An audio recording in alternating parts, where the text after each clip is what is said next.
Bismillahirrahmanirrahim. Assalamualaikum warahmatullahi wabarakatuh. Kami mahasiswa Universitas Sriwijaya jurusan Ilmu Administrasi Publik. Tugas kelompok ini dibuat untuk menyelesaikan ujian tengah semester dengan mata kuliah Birokrasi dan Governance Publik yang secara langsung diampu oleh Ibu Dr. Lili Erlina MSI.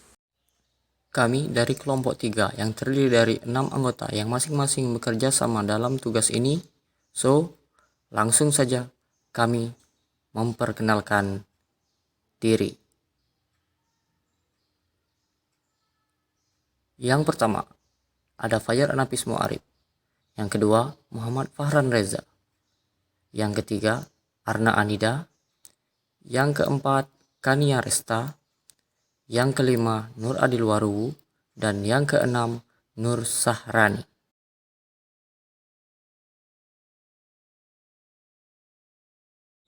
Assalamualaikum warahmatullahi wabarakatuh.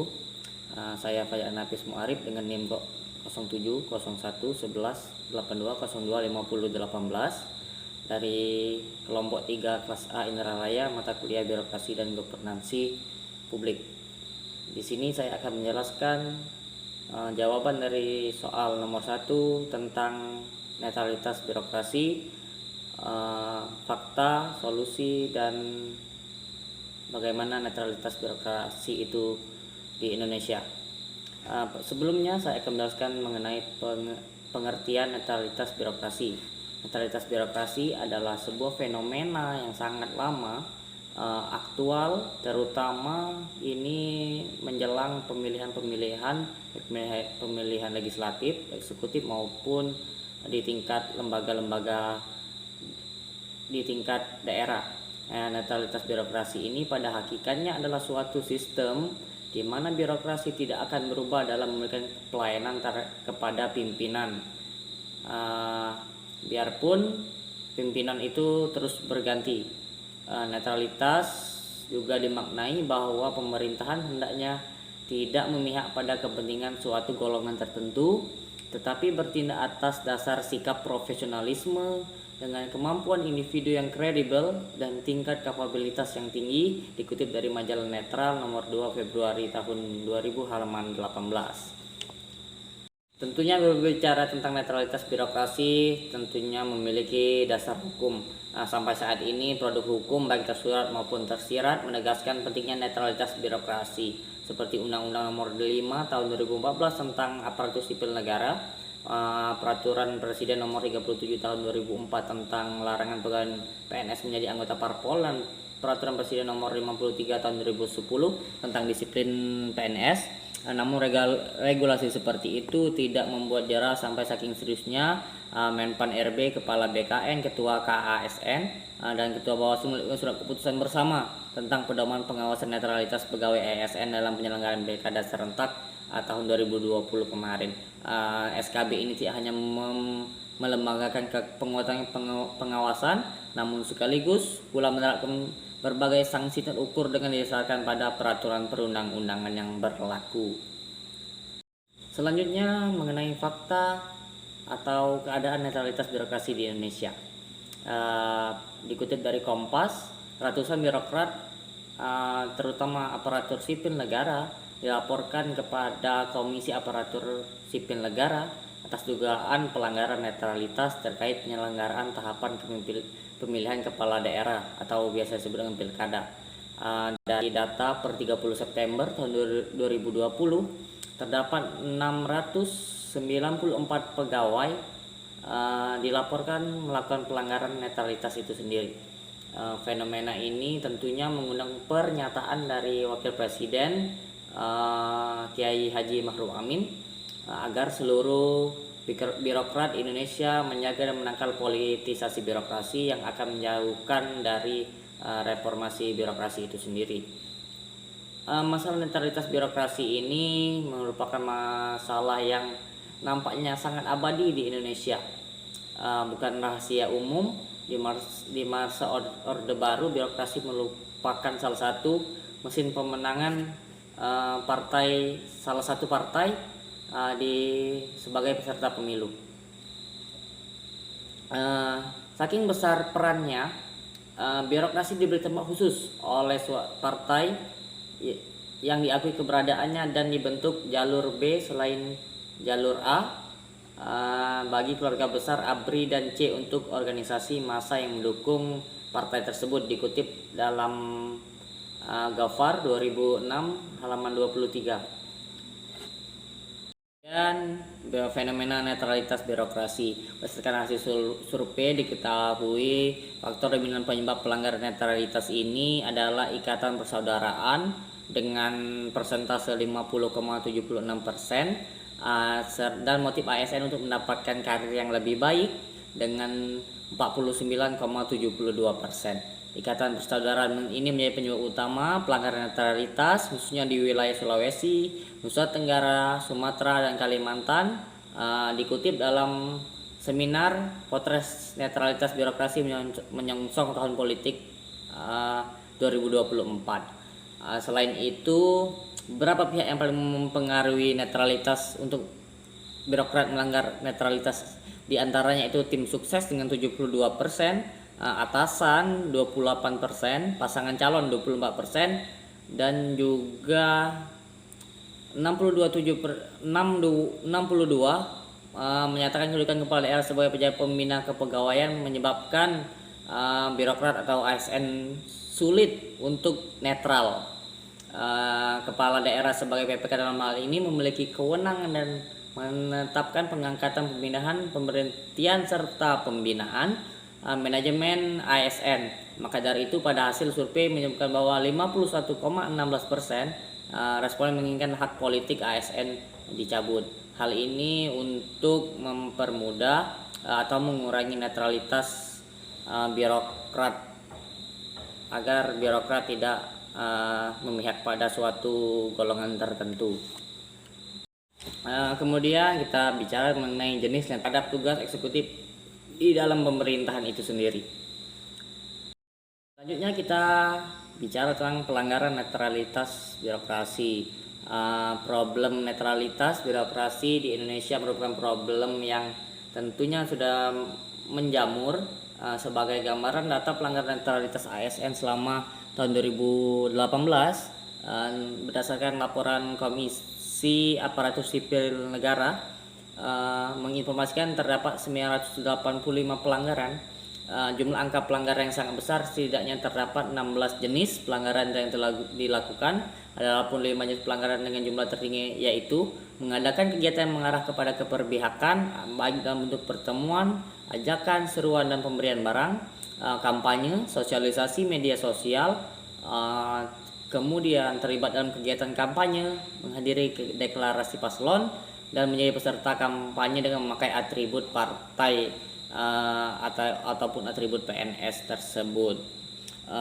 Kejadian terbaru dan lebih ironinya lagi yang terjadi menjelang masa pelantikan presiden, tertangkap salah satu oknum dosen PNS di salah satu perguruan tinggi negeri yang justru menjadi pemasok bom molotov yang dirancang untuk menyerang pemerintah resmi. Jelas hal ini merupakan pukulan telak dan bencana bagi netralitas ASN di Indonesia. Selanjutnya berbicara tentang contoh dari ketidaknetralan birokrasi di Indonesia. Pada awal era reformasi itu sendiri, di tingkat pemerintah pusat adalah ketika ratusan PNS melakukan demo memprotes pengangkatan Suripto sebagai Sekjen Departemen Kehutanan dan Perkebunan oleh Menteri Nur Mahmudi setelah mendapat SK dari Presiden Abdurrahman Wahid. Namun ketidaknetralan itu belum tentu disalahkan oleh Master Parpol seperti Menteri Keuangan Bambang Sudibyo pada saat melantik Cacuk Sudaryanto sebagai Kepala BPPN yang berpendapat bahwa pergantian seorang pejabat adalah bagian dari politik bagi-bagi kekuasaan, dikutip dalam majalah Netral. Contoh kasus netralitas birokrasi di tingkat daerah sendiri yang bisa terjadi di Kabupaten Karanganyar, Provinsi Jawa Tengah. Di kabupaten ini sebanyak 11 PNS bakal kena sanksi karena terbukti terlibat langsung dalam pemilihan kepala daerah setempat yang baru saja selesai digelar tahun 2028. Contoh ini merupakan contoh-contoh terdahulu dari ketidaknetralan birokrat di Indonesia yang menjadi masalah suram yang sekarang masih sering terjadi. Hal ini tentunya harus ditingkatkan penguatan kapasitas kelembagaan dan aktor ASN agar kompetensi merupakan pertimbangan utama dalam penentuan jenjang karir. Tentunya reward dan punishment tetap diberikan kepada yang melanggar maupun yang telah menjaga netralitas birokrat itu sendiri. Tentunya setelah berbicara tentang fakta maupun keadaan netralitas birokrasi di Indonesia, tentunya kami memberikan solusi perlu adanya perubahan paradigma yang besar untuk memastikan netralitas birokrasi sebagai hal yang tidak dapat ditawar. Strateginya diantara memperdalam demokrasi itu sendiri atau deepening demokrasi. Pendalaman demokrasi ini dilakukan dengan penguatan transparansi, akses informasi, dan akuntabilitas birokrasi sehingga birokrasi melakukan praktik ke arah tidak netral. Semua pihak dapat mengontrol dan mendesak agar pejabat yang berwenang menindak hal itu secara tepat dan terukur. Selain itu, dilakukan perubahan regulasi agar pimpinan ASN tidak dibawa pejabat politik melainkan pejabat karir. Bahkan contohnya di negara Amerika Serikat terdapat lembaga khusus yang menangani birokrasi itu sendiri, tidak bercampur baur dengan politik. Hal ini menyebabkan mengurangnya birokrat atau dalam arti birokrat di Amerika Serikat sungguh netral. Hal ini tentu penguatan kapasitas kelembagaan dan aktor dari birokrat agar kompetensi merupakan pertimbangan utama dalam penentuan jenjang karir birokrat tersebut. Ada tentunya harus diberikan reward untuk yang berhasil menjalankan netralitas dan diberikan punishment atau hukuman terhadap birokrat yang melanggar netralitas. Tentunya hal-hal ini merupakan solusi-solusi yang mudah dilakukan jika dilakukan dengan niat yang sangat kuat. Mungkin itu saja solusi yang dapat kami berikan. Hubungan patologi birokrasi dengan good governance dan reformasi birokrasi, serta bagaimana aplikasinya di Indonesia. Sebelum lebih lanjut, saya di sini akan menjelaskan apa itu patologi birokrasi. Patologi birokrasi atau penyakit birokrasi merupakan penyimpangan yang terjadi di dalam suatu birokrasi. Adapun penyebab timbulnya patologi birokrasi karena adanya interaksi yang salah antara struktur dan faktor-faktor lingkungan birokrasi. Adapun bentuk dari patologi birokrasi yang ditinjau dari perspektif perilaku birokrasi. Birokrasi sebagai pemilik kewenangan penyelenggaraan pemerintah tentu memiliki kekuasaan yang relatif, yang sangat rentan terhadap dorongan untuk melakukan hal-hal yang menguntungkan diri dan kelompoknya, yang kemudian diformulasikan atau diwujudkan dalam berbagai perilaku yang buruk. Untuk menghentikan patologi birokrasi ini, maka diperlukannya terapi atau obat melalui pendekatan good governance, yang artinya yaitu kepemerintahan yang baik. Konsep kepemerintahan yang baik berorientasi pada dua hal. Yang pertama yaitu orientasi ideal negara, yang diarahkan pada pencapaian tujuan nasional. Yang kedua yaitu pemerintah yang berfungsi secara ideal, artinya secara efektif dan efisien melakukan upaya pencapaian tujuan nasional. Jadi, dapat disimpulkan bahwa hubungan patologi birokrasi dan good governance yaitu sebagai upaya untuk memperbaiki dan meningkatkan proses manajemen pemerintahan, sehingga kinerja yang terjadi akan lebih baik. Dengan demikian, diharapkan penyimpangan-penyimpangan dalam pelaksanaan pelayanan dapat diminimalisir sedemikian rupa. Sedangkan hubungan patologi birokrasi dengan reformasi birokrasi sendiri diharapkan adanya pembaharuan dan perubahan yang mendasar terhadap sistem penyelenggaraan pemerintahan, terutama yang menyangkut aspek-aspek kelembagaan, ketatalaksanaan, dan sumber daya manusia aparatur negara, demi terwujudnya good government. Reformasi birokrasi ini meliputi pengawasan yang ketat dan konsisten terhadap para pejabat birokrasi, pejabat penegak hukum, dan juga politisi, dengan metode pembuktian terbaik atas kekayaan yang dimilikinya. Dari berbagai perbaikan sistem yang radikal diharapkan mampu untuk mengurangi patologi birokrasi di Indonesia pada saat ini. sehingga dapat terbentuknya pemerintahan yang baik dan bersih, sesuai dengan tujuan dari good governance. Adapun contoh kasus patologi birokrasi, seperti yang kita lihat saat ini, selama masa pandemi, banyak para elit yang mengambil keuntungan di masa sulit seperti ini. Banyak para elit yang melakukan berbagai cara untuk menaikkan citra mereka demi untuk kepentingan pribadi. Para elit melakukan tindakan tersebut dengan cara membagikan bantuan kepada masyarakat, namun atas nama partai politik, agar citra mereka dan citra partai politik menjadi lebih baik dan masyarakat pun menjadi simpatik. Hal-hal seperti ini banyak terjadi selama masa pandemi. Menurut kelompok kami, kasus seperti ini.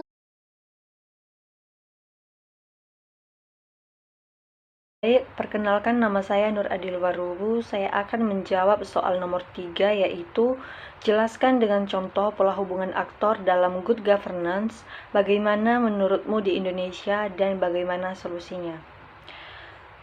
Sebelum menjelaskan tentang contoh pola hubungan aktor dalam good governance, perlu kita ketahui bahwa governance menurut Mutia Ghania Rahmat tahun 2000 adalah tata pemerintahan yang mengatur mekanisme pengelolaan sumber daya ekonomi dan sosial untuk tujuan pembangunan yang melibatkan pengaruh sektor negara dan sektor non-pemerintah dalam suatu usaha kolektif. Meski banyak aktor yang terlibat, tetapi tidak ada yang sangat dominan yang menentukan gerak aktor lainnya. Rewansyah dalam Mustafa tahun 2018 halaman 185 menyatakan bahwa governance adalah proses penyelenggaraan pemerintahan dalam suatu negara dengan melibatkan bukan saja negara, tetapi semua stakeholder yang ada, baik itu dunia usaha dan masyarakat madani. Dalam good governance ada 3 integrasi aktor utama yang saling berhubungan untuk mewujudkan good governance tersebut, yaitu yang pertama adalah pemerintah, kedua sektor swasta, dan ketiga yaitu masyarakat. Peran pemerintah harus mampu menciptakan suatu iklim yang kondusif bagi terselenggaranya berbagai kegiatan, baik itu ekonomi, politik, budaya, keamanan, dan peraturan. Sektor swasta yaitu berperan di bidang pengembangan kegiatan perekonomian yang mampu memberi peluang masyarakat untuk mendapat penghasilan lebih baik sehingga kesejahteraannya meningkat. Dan ketiga yaitu masyarakat berperan sebagai tuntutan kemampuan untuk mengisi peluang yang tercipta di bidang ekonomi, sosial, budaya maupun politik, serta melakukan pemantauan terhadap mekanisme good governance tersebut. Adapun pola hubungan aktor dalam good governance di Indonesia adalah sebagai berikut. Yang pertama yaitu government to citizen. Tipe ini adalah aplikasi e-government yang paling umum, yakni di mana pemerintahan membangun dan mengimplementasikan berbagai teknologi informasi dalam komunikasi dengan tujuan untuk memperbaiki hubungan interaksi dengan masyarakat. Contoh dari pengaplikasian government ini adalah kepolisian membangun dan memberikan penawaran jasa pelayanan perpanjangan SIM dan STNK melalui jaringan internet dengan bertujuan agar mendekatkan aparatur administrasi kepolisian dengan para pemilik kendaraan bermotor dan para pengemudi dengan mengelola kepentingan publik sehingga masyarakat lebih mudah mengurus SIM dan ATM tanpa harus datang ke kantor kepolisian. Kedua yaitu government to business. Pemerintah bertugas dalam membangun sebuah lingkungan bisnis yang kondusif agar perekonomian sebuah negara dapat berjalan sebagaimana mestinya. Entiti bisnis semacam perusahaan memerlukan banyak sekali data dan informasi yang dimiliki oleh pemerintah. Di samping itu, perusahaan juga perlu berinteraksi dengan berbagai lembaga pemerintah karena berkaitan dengan hak dan kewajiban perusahaannya sebagai sebuah entiti berorientasi profit. Contoh dari pengaplikasian government ini adalah para pengusaha wajib pajak dengan sudah menjalankan aplikasi dalam menghitung dan mengkalkulasikan pajak yang seharusnya dibayar ke pemerintah dan melakukan mekanisme pembayaran melalui jaringan internet. Ketiga yaitu government to employees. Aplikasi e-government juga diperuntukkan dalam meningkatkan kinerja dan kesejahteraan para pegawai negeri atau karyawan pemerintah yang bekerja pada sejumlah instansi pemerintahan sebagai pelayanan masyarakat. Contoh dari pengaplikasian government ini adalah sistem pengembangan karir pegawai pemerintahan sehingga memperbaiki kualitas sumber daya manusia, dan juga sistem tersebut dibutuhkan juga sebagai penunjang proses rotasi, mutasi, demosi, dan promosi seluruh pegawai pemerintahan. Kemudian yang keempat yaitu government to governments. Kebutuhan dalam berinteraksi antara satu pemerintah dengan pemerintahan yang lain, baik lokal maupun luar, tidak terpaku pada hal-hal yang berkaitan dengan diplomasi saja. Namun lebih jauh lagi untuk memperlancar kerjasama antara negara dan kerjasama antara entiti-entiti negara dalam melakukan hal-hal yang berhubungan dengan administrasi, perdagangan, mekanisme hubungan sosial dan budaya, proses politik, dan lain sebagainya. Contoh penerapannya adalah hubungan administrasi antara kantor-kantor pemerintah setempat dengan sejumlah kedutaan besar ataupun konsulat jenderal dalam membantu penyediaan data dan informasi akurat yang diperlukan oleh para warga negara asing yang sedang berada di tanah air. Salah satu penerapan pola hubungan aktor dalam good governance di Indonesia adalah pelaksanaan pemerintahan dalam rangka menuju pada efisiensi dan efektivitas pelayanan publik melalui e-government. E-government di Indonesia muncul karena adanya Instruksi Presiden Nomor 6 Tahun 2001 tanggal 24 April tentang telematika, yaitu telekomunikasi, media, dan informatika, yang menyatakan bahwa aparat pemerintah harus menggunakan teknologi telematika untuk mendukung good governance dan mempercepat proses demokrasi. Itu supaya pemerintah daerah merupakan salah satu strategi di dalam melaksanakan pengembangan e-government secara sistematik melalui tahap yang realistik dan terukur. Pembuatan situs web pemerintah daerah merupakan tingkat pertama dalam pengembangan e-government di Indonesia dengan sasaran agar masyarakat Indonesia dapat dengan mudah memperoleh akses kepada informasi dan layanan pemerintah daerah. Adapun kesimpulan dari penjelasan di atas yaitu governance adalah bentuk dan tata kelola dari pemerintah yang disebut pemerintahan. Dalam good governance ada 3 integrasi sektor utama yang saling berhubungan untuk mewujudkan good governance, yaitu pemerintah, sektor swasta, dan masyarakat, yang memiliki posisi sejajar, kesamaan, kohesi, keseimbangan peran, serta saling mengontrol. Bentuk penerapan pola hubungan aktor dalam good governance di Indonesia adalah pelaksanaan pemerintahan dalam rangka menuju pada efisiensi dan efektivitas pelayanan publik melalui e-government.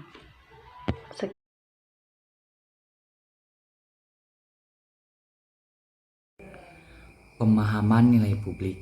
Berdasarkan hal-hal yang telah diuraikan di atas, berapa pentingnya pemahaman tentang apa itu nilai publik bagi seorang aparatur ataupun pejabat pemerintah. Kita telah hampir melupakan keberadaan nilai publik dalam kebijakan-kebijakan yang telah kita anut. Kembalilah ke nilai publik jika Anda ingin menjabat pemimpin di sektor publik. Di Jong tahun 2011. Undang-Undang tahun 1945 secara tersirat telah mengamanahkan keharusan untuk memuat nilai-nilai publik dalam setiap kebijakan publik di negara ini. Namun urgensinya, kepentingan dan ketidakpahaman daripada pejabat publik itu sendiri dan penyelenggara negara mengakibatkan lahirnya kebijakan-kebijakan publik yang tidak memiliki nilai publik itu sendiri. Ironisnya, kebijakan-kebijakan publik tersebut tetap digaungkan atas nama kepentingan rakyat. Penerapan nilai publik. Kenyataan tersebut di atas dapat dilihat misalnya dari komposisi belanja pada APBD kabupaten ataupun kota untuk biaya langsung baik publik dan biaya tidak langsung seperti proyek-proyek penelusuran seperti cor, gedung-gedung pemerintah, fasilitas pejabat, dan sebagainya yang dibiayai oleh alokasi sumber daya publik. Sesungguhnya nilai publik itu harus menjadi indikator dari setiap kebijakan, seperti hak untuk mendapatkan pekerjaan dan penghidupan yang layak, dapat dijadikan sebagai indikator atas kebijakan dalam program pemberantasan kemiskinan dan pengurangan angka pengangguran.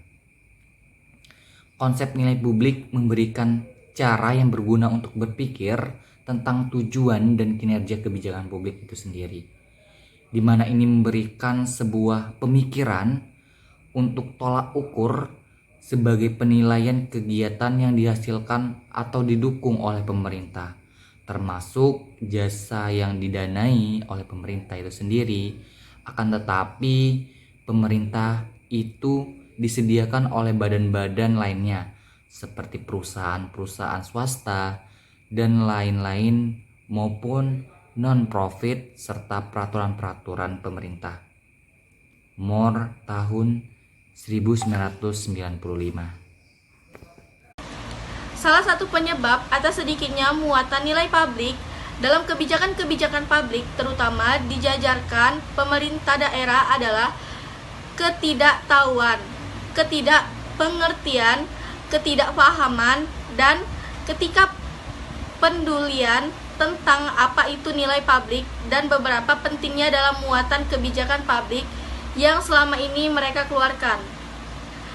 Sosialisasi, pelatihan, seminar, dan wawancara tentang nilai publik yang diikuti para pejabat publik, baik eksekutif maupun legislatif, ternyata belum mampu memberikan perubahan yang signifikan terhadap kualitas kebijakan publik yang dihasilkan. Peran public value yang kurang diterapkan dalam beberapa kebijakan membuat respon masyarakat menjadi sedikit buruk. Dalam beberapa kebijakan, peran public value digunakan tanggapan masyarakat, ada yang positif dan ada yang negatif, tergantung pada diri masyarakat masing-masing. Tentunya, ada solusi agar peran public value dalam kebijakan publik dapat terus diterapkan, yaitu upaya terbaik dan lebih efektif adalah mensyaratkan penguasaan kompetensi public management dan pemahaman akan nilai publik bagi setiap calon pejabat publik yang akan dipilih maupun yang akan ditunjuk, seperti prasyarat kompetensi yang harus dikuasai yang bersangkutan dalam fit dan proper test dan pada lelang jabatan publik.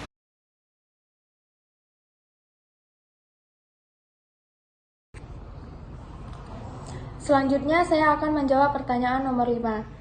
Etika birokrasi adalah ketentuan-ketentuan, standar-standar, atau norma-norma yang mengatur perilaku moral dari aparatur birokrasi di dalam menjalankan tugas atau jabatannya. Menurut pendapat kelompok kami, penerapan etika birokrasi di Indonesia perlu ditingkatkan lagi karena etika birokrasi di Indonesia belum bisa dikatakan sebagai kepemerintahan yang baik atau good governance. Hal ini disebabkan karena masih banyak citra negatif pada birokrasi seperti rendahnya kualitas pelayanan publik, berperilaku korupsi, kolusi, dan nepotisme, memiliki kecenderungan untuk memusatkan kewenangan, masih rendahnya profesionalisme, serta tidak terdapatnya budaya dan etika yang baik. Sebagai contoh dalam kepemerintahan, salah satunya pada layanan publik pihak kelurahan. Di situ kita bisa melihat betapa buruknya sebuah kinerja layanan yang jauh dari harapan. Mereka memandang sebuah jabatan ataupun bagian kerja adalah sebuah rutinitas saja, melayani kebutuhan masyarakat tanpa adanya profesionalisme ataupun servis yang baik, bahkan jauh dari harapan masyarakat sebagai customer mereka. Kita dapat melihat betapa santainya pegawai kelurahan dan buruknya dalam pelayanan, misalnya dalam pembuatan KTP. Berbagai alasan terlontar di saat kita hendak mengurus KTP. Mulai dari antrian, belangko yang kosong, pejabat kelurahan yang belum hadir, dan lain-lain tanpa adanya kejelasan yang pasti. Padahal kita sudah meluangkan waktu dan memenuhi segala persyaratan. Namun yang terjadi adalah kekecewaan yang seolah-olah harus kita tanggung. Contoh lainnya adalah pada kasus suap Gubernur Senior Bank Indonesia. Kasus korupsi ini terjadi dalam pemilihan Gubernur Senior Bank Indonesia. Kasus ini terjadi pada tahun 2011. Kasus ini melibatkan nama pejabat senior dan mantan Deputi Gubernur Bank Indonesia, yakni Miranda Gultom. Kasus suap ini melibatkan uang sebesar 20 miliar rupiah. Seharusnya, pegawai etika birokrasi melaksanakan tugasnya dengan cara lebih efisien, responsif, transparansi, akuntabel, serta dapat membedakan milik pribadi dan milik kantor. Berdasarkan contoh banyaknya birokrasi di Indonesia yang tidak menjalankan etika birokrasi, maka bisa dilakukan untuk mewujudkan etika birokrasi yang baik adalah sebagai berikut. Yang pertama yaitu harus ada upaya dari pemerintah untuk memberikan penyegaran dan pemahaman kembali tentang peraturan perundang-undangan berkenaan dengan birokrasi termasuk dalam pelayanan publik.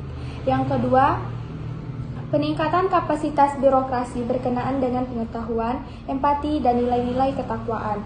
Dalam bahasa yang sederhananya adalah peningkatan kualitas emosional, spiritual, dan kecerdasan intelektual.